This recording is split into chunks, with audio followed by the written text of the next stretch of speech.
Meron tayo dito mga bossing, NMAX P2, naka aftermarket pipe, naka washable air filter. Bago natin siya i-remap, kinuha natin siya ng baseline.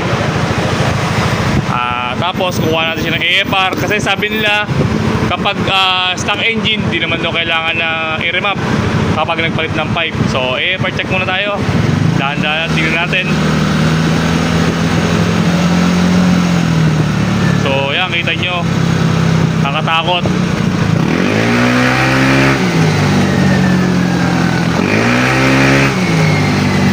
So yun lang mga bossing, remap na natin to. After natin siya ma-remap, AFR check tayo.